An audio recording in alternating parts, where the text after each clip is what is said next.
Hey everyone, it's Brano, and today I want to talk about something I feel very passionate about, very fiery, that's not very popular in the game dev sphere, and that is I really do not like how so many developers in the game dev YouTube space water down success. And what I mean by that is you get these people and they release their first game and it doesn't sell a lot, but they still call it a success. And it's just like, it's not.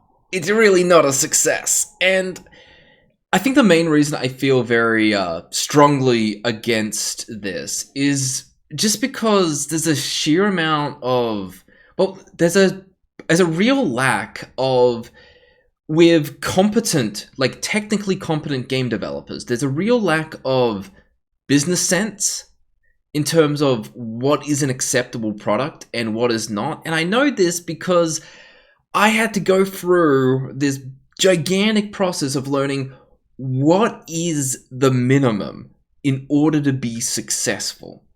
I've had to go through that, and there's just so much misinformation on, like, it's an ever-changing bar. Success is an ever-changing standard, and, like, we gotta be honest about what a success is.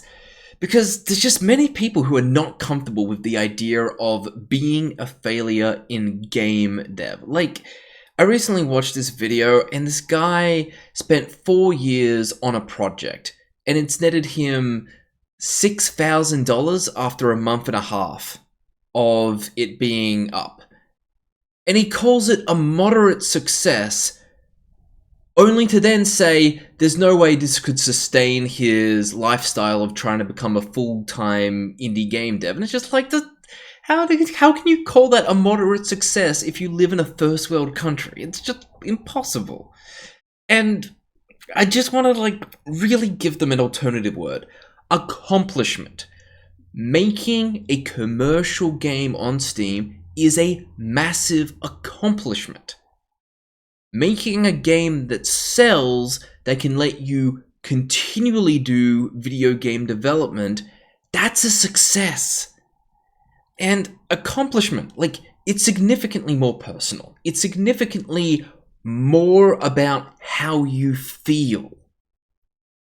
And success, like everyone says, oh, success is relative. Yes, success is relative. That doesn't mean that success is entirely up to personal opinion. It's about the reality that you live in. Like, unless you live in a bubble where you have someone funding your lifestyle, you cannot ignore your cost of living. Like, and I really do think, like, no, the bare minimum of success is that you can be financially supported by your own games. And yes, here is where the relevancy lives. If I live in some developing country, I need to sell less copies in order to be successful. If I live in Los Angeles, I'm gonna have to sell a lot more. I'm in Australia. I've got a pretty high bar of success despite being a minimalist. It's also, yeah, it also depends on how much you spend. What is your cost of living? I am very cheap, so that helps me. And by the way, I just want to say, like, you do also want to factor in, like, sales over a couple of years. Just because you haven't recouped all your development costs after a month does not mean that you couldn't be successful. You could sell those copies that could get you over that financial threshold. That's totally relevant.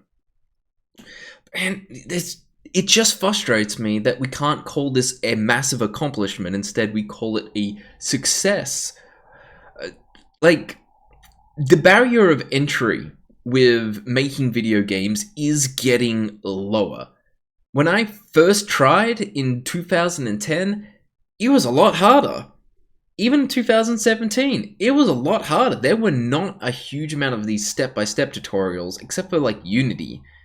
And maybe there's one person doing it for GameMaker. But for Godot, it was, like, nothing. And then I try making games again in 2022. It was so much easier to upskill and learn. And because the barrier of entry with video games is getting quite low, the bar of success is getting higher. Like, we need to just accept that video game development, even if you put in all the right, like, even if you put in a lot of effort, it is not a career that you can, like, it's not a medium that you can expect to have a career in. You know, like, unless you are the very best talent-wise and you put in effort, you shouldn't expect anything.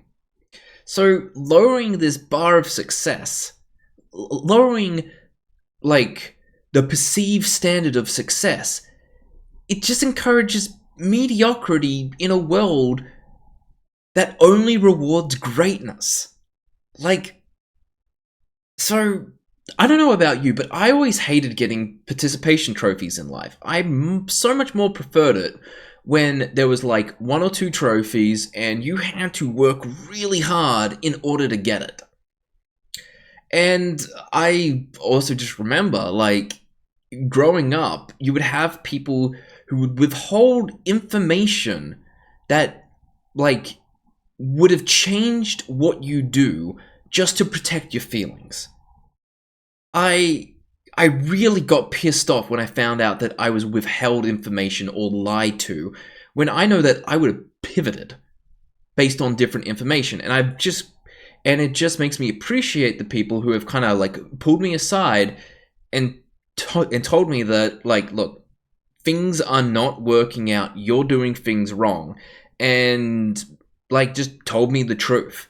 I was able to pivot a lot more easily based on that, either by leaving in doing something that I was better at, or by actually making big fundamental changes so that I could work within their system and actually excel.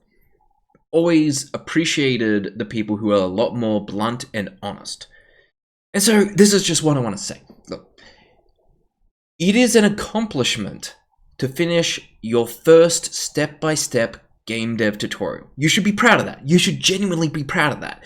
It is an accomplishment afterwards to finish your first game jam. Like, you made a game by yourself in 72 hours.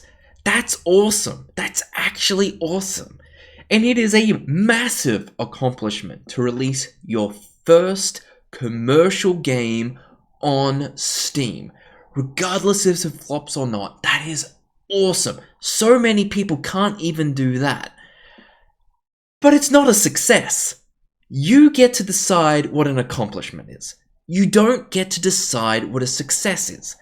The world decides what a success is. Gamers decide what a success is. Like, it should be pretty obvious that, like, success is relative to reality, but you don't get a say in it. So all I'm saying is just leave success as an aspirational goal. Stop trying to water it down to validate your own ego. It is okay to not be successful at game dev. Just continue to try. It's a high barrier of entry. If you water down success, it means fucking nothing. Anyway, that's it for me. See you in the next video.